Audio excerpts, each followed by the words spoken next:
In public discussion of business, we take certain values for granted. Today, I'm going to talk about 4 of them: collaboration, hard work, creativity, and excellence. Most people would say they're all good things. I'm going to suggest that's an oversimple view. The trouble with these values is that they're theoretical concepts, removed from the reality of day-to-day business. Pursue values by all means, but be prepared for what may happen as a result. They can actually cause damage, which is not at all the intention. Business leaders generally try to do the right thing, but all too often the right thing backfires if those leaders adopt values without understanding and managing the side effects that arise. The values can easily get in the way of what's actually intended. Okay, so the first value I'm going to discuss is collaboration. Let me give you an example. On a management training course I once attended, we were put into groups and had to construct a bridge across a stream using building blocks that we were given. The rule was that everyone in the team had to move at least one building block during the construction. This was intended to encourage teamwork. But it was really a job best done by one person. The other teams tried to collaborate on building the structure and descended into confusion, with everyone getting in each other's way. Our team leader solved the challenge brilliantly. She simply asked everyone in the team to move a piece a few centimetres to comply with the rule, and then let the person in the team with an aptitude for puzzles like this build it alone. We finished before any other team.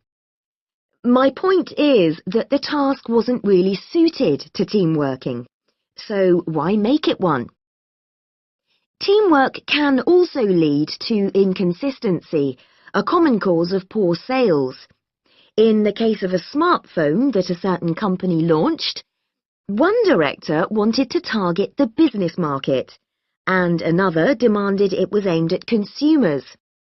The company wanted both directors to be involved, so gave the product a consumer-friendly name, but marketed it to companies. The result was that it met the needs of neither group. It would have been better to let one director or the other have his way, not both.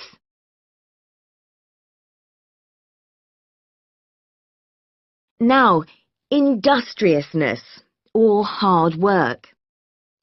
It's easy to mock people who say they work hard. After all, a hamster running around in a wheel is working hard and getting nowhere. Of course, hard work is valuable, but only when properly targeted. Otherwise, it wastes the resources that companies value most, time and energy, and that's bad for the organisation.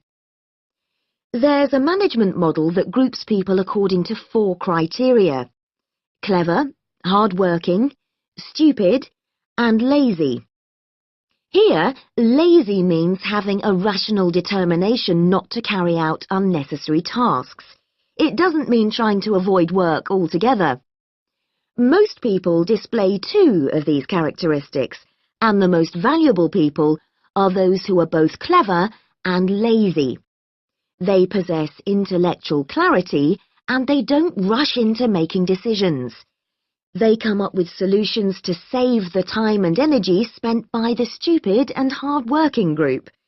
Instead of throwing more man-hours at a problem, the clever and lazy group looks for a more effective solution. Next, we come to creativity. This often works well. Creating an attention-grabbing TV commercial, for example, might lead to increased sales. But it isn't always a good thing. Some advertising campaigns are remembered for their creativity without having any effect on sales. This happened a few years ago with the launch of a chocolate bar. Subsequent research showed that plenty of consumers remembered the adverts, but had no idea what was being advertised. The trouble is that the creator derives pleasure from coming up with the idea, and wrongly assumes the audience for the campaign will share that feeling. A company that brings out thousands of new products may seem more creative than a company that only has a few, but it may be too creative and make smaller profits. Creativity needs to be targeted to solve a problem that the company has identified. Just coming up with more and more novel products isn't necessarily a good thing. And finally, excellence. We all know companies that claim they strive for excellence, but it takes a long time to achieve excellence. In business, being first with a product is more profitable than having the best product. A major study of company performance compared pioneers, that is, companies bringing out the first version of a particular product, with followers, the companies that copied and improved on that product.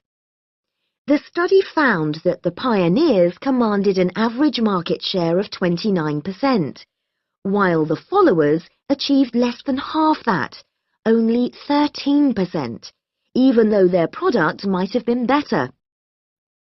Insisting on excellence in everything we do is time-consuming, wastes energy, and leads to losing out on opportunities. Sometimes second-rate work is more worthwhile than excellence. Make sure it's excellent sounds like a good approach to business, but the just get started approach is likely to be more successful.